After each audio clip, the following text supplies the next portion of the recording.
अस्सलाम वालेकुम दोस्तों, जीअं त मां आहियां तव्हांजो पंहिंजो परे परवानो।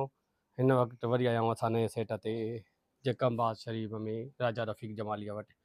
उनजे घर में असां किरदारु था कयूं। लेडीज़ जो किरदारु आहे हिन जो, फ़क़ीर अमीर बख़्श मुड़ुस जो किरदारु थो करे, मां दोस्त जो किरदारु थो कयां। अलाह कंदो खैर सां तव्हांखे हीउ किरदारु वणंदो। फ़नी किरदारु आहे, इस्लाही किरदारु आहे। अॼुकल्ह जे दौर जे हिसाब सां किरदारु ठाहियो आहे, पंहिंजे हिसाब सां जेको असांखे थी सघे थो। महिरबानी करे परवाना ऑफिशियल ते लाइक सब्सक्राइब ज़रूरु कंदो। ॾिसण खे जेको आहे त असांजे तरफ़ां रफ़ीक जमाली जे तरफ़ां फ़क़ीर अमीर बख़्श जे तरफ़ां ईद मुबारक बि हुजनि। ईद मुबारक असां कंहिंखे न ॾिनी आहे हिन वक़्त ताईं।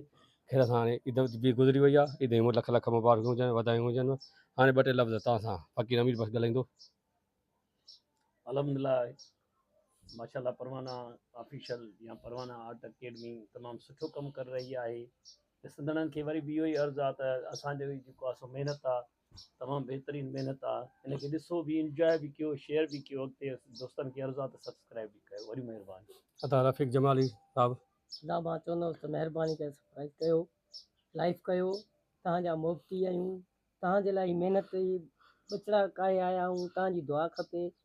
यार एॾी कंजूसी छो था कयो?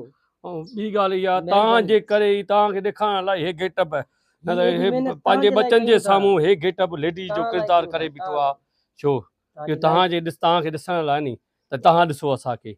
त न असां जेके शर्म हर शइ कढी छॾी आहे, छाजे करे लेडीज़ जा किरदार था कयूं मर्द थी करे, इन जे करे इंटरटेनमेंट जे करे।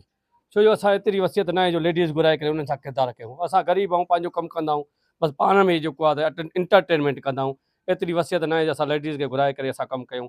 असां पंहिंजे हिसाब सां कंदा आहियूं। लेडीज़ छो जो अॼुकल्ह पैसा थी वठी, असांखे एतिरी न आहे। पंहिंजे हिसाब सां जेको बि कमुकारु हूंदो आहे गॾिजी सॼी दोस्त कंदा आहियूं। असांजो राजा रफ़ीक जमाली साहिबु लेडीज़ जो किरदारु कंदो आहे, किरदारु मर्द जो किरदारु कंदो, जेके किरदारु हूंदा फ़नी किरदारु कंदो आहे, मवाली जो किरदारु कंदो आहे। माशाल्लाह ज़बरदस्त अदाकार आहे, एक्टर आहे। वरी ॿियो न खपे, असांखे दाद खपे। महिरबानी दोस्तों। यार कंजूस छो थिया हो? जल्दी कयो, लाइव कयो, महिरबानी।